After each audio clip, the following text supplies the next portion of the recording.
You're lost in a forest with no phone signal. Panic sets in. Ancient Polynesian navigators like Mau Piailug used the night sky to chart courses across the Pacific. For centuries, Pacific Islanders navigated using nothing but sticks, shells, and the memory of their ancestors. Aha, Doodles. These weren't just random twigs. They were meddo, maps of the ocean itself. Each stick showed the path of swells, how waves bend around islands, creating invisible highways on the water. Shells marked islands, but not just their location, their relationship to the sea. The bigger the relied, the more of the ocean it held. Some spanned entire regions, memorized like a song. Meet Hawaiian navigator Mau Piailug, who used 30 mental maps to sail over 3,000 miles of open ocean. Vikings eyeballed migrating whales. Yep, the same humpbacks that still cruise Norway's coasts, like living GPS arrows pointing home. Whale GPS only worked near shore, so for open water, he trusted a chunk of Iceland spar that Vikings called Viking bling, the solarstein. But the captain's not panicking.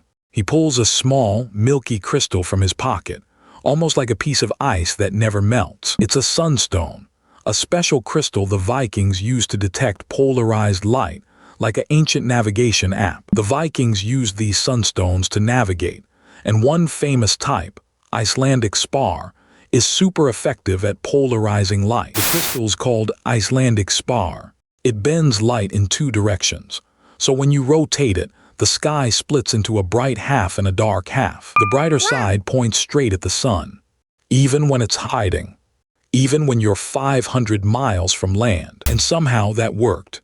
The Vikings reached North America 500 years before Columbus, without GPS, without a compass, just a rock that told them where the sky was. The Vikings used sundials and observed the North Star, like a built-in celestial GPS, to navigate their way. Phoenician explorers were already charting trade routes, making them the original road trippers of the ancient world. Meet Hanno the navigator, who sailed to West Africa around 460 BCE, mapping the coast and its crazy-rich gold trade. Then there was Hamilco, who charted the Atlantic coast of Europe around 400 BCE, giving future explorers a handy roadmap. Enter Pythias of Massalia, who sailed to Britain around 325 BCE and made some remarkably accurate maps. The ancient Greeks also created the periplus, a type of map that listed ports and distances, kind of like a sailing GPS. These maps were covered in rhumb lines,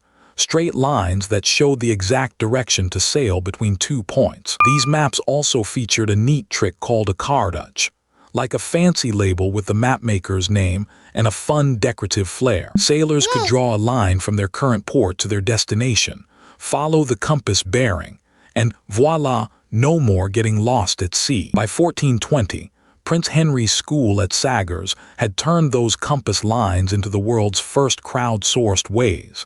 Except instead of angry drivers, you got angry sailors if you steered them into a sandbar. Now, Portuguese explorers like Fernão Po were mapping the coast of West Africa with impressive accuracy. Meet Mercator, who created a world map that, although a bit wonky, helped navigators for centuries. Ancient Pacific Islanders like Mau Piailug tracked seabirds to navigate, a trick that's still impressive today. Polynesian navigators tracked frigate birds.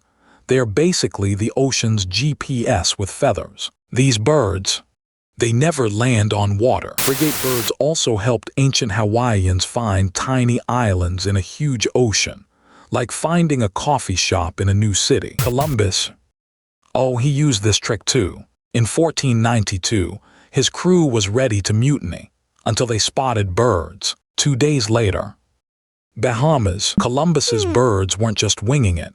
He logged every species. Frigate birds meant land in 3 days, turns in 1. Spoiler, his logbook was basically the 1492 version of a birding app. Polynesians even had a name for it, the scent of land, and Tahitian wayfinders could sniff out islands 80 miles away, like nature's own scratch-and-sniff sticker. Arab navigators called it al-Nasim, the breath of the sea, and swore a whiff of coconut or frangipani meant Socotra's dragon's blood trees were only 50 miles upwind, like a tropical Yelp review for sailors. That camel's string. It's marked in isba, Arabic for finger, and each notch equals 1 degree, so sailors basically high-fived the North Star to count their way across the Indian Ocean. By the 9th century, Almani dhows were sailing from Basra to Zanzibar. No apps, just that wooden finger and a starry high-five that never needed a software update. Meet the camel. Arabia String and Wood GPS. Here's how it worked. You bite the string, hold the board at arm's length, and line up the top edge with the horizon. The bottom edge. That's your star, Polaris, the North Star. Steady as a lighthouse, each knot on the string. A different latitude. Pull it tighter, you're sailing north. Loosen it south. The Polynesians called it the Cape Wedu, star compass, and could pinpoint islands smaller than a shopping mall from 200 miles away. Meet Ibn Majid, a 15th century Arab navigator who wrote a guide on using celestial navigation to cross oceans. Ibn Majid's celestial navigation guide was a total game changer, like having a super accurate, ancient Google Maps for the Indian Ocean. Meet the Antikythera mechanism, an ancient Greek device that's like a steampunk calculator, found in a Roman shipwreck off Greece. It was 1900. Divers found it, and inside, a corroded lump of bronze, no bigger than a shoebox. Divers found it off the Greek island of Antikythera, and boy, were they in for a surprise. It was basically an ancient Greek calculator, built around 100 BC, with some seriously impressive tech for its time. Here's how it worked. You turned a little crank on the side.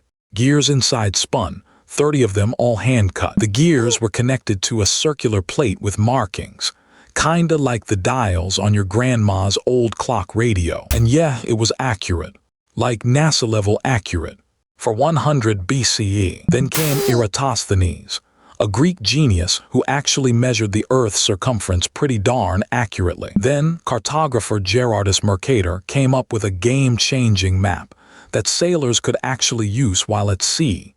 Pretty cool. Now imagine navigating with just a Walt Seemuller map, which said the New World was a lot closer to Asia than it actually was. For explorers like Magellan and Cook, this was the nightmare. No GPS, no satellites. They relied on celestial navigation, using stars like the North Star to estimate their position. They tracked speed with a knotted rope, tossed overboard, knots counted as it unspooled. Direction, a compass.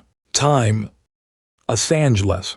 Simple, brutal. One wrong guess, current stronger than expected, wind pushing off course, and suddenly you're 100 miles from where you thought you were. Christopher Columbus once mistook Cuba for Japan. Turns out, close enough doesn't cut it when you're 7,000 miles off. Vasco da Gama. Oh, he once sailed so far south he hit the Cape of Storms, now called the Cape of Good Hope, because stormy sounds like a bad Yelp review. Da Gama's crew also carried a mariner's astrolabe. Think of it as the 15th century Fitbit for stars, measuring how high Polaris sat above the horizon to pinpoint latitude within 30 miles. Then in 1154, Sicily's King Roger Roman II handed Al-Idrisi a blank 6-foot silver disc, like the world's fanciest etch-a-sketch, and said, "Fill it." Al-Idrisi filled it with 71 maps, including one of the Indian Ocean, which was super accurate for its time. Vasco da Gama relied on Arab navigators like Ibn Battuta for intel on the Indian Ocean sea routes. He also followed the routes of earlier explorers like Ptolemy, who mapped the Indian Ocean over 1,500 years earlier. Then came Gerardus Mercator, who in 1569 created a world map with lines of longitude and latitude, a total game changer. Mercator's secret sauce: his maps rhumb lines, constant compass courses that made sailors cheer, though Greenland got hilariously oversized. Now meet the astrolabe's BFF, the quadrant, which helped explorers measure the sun's height with surprising precision. Enter Johannes Werner, a 16th century German navigator who mastered the astrolabe.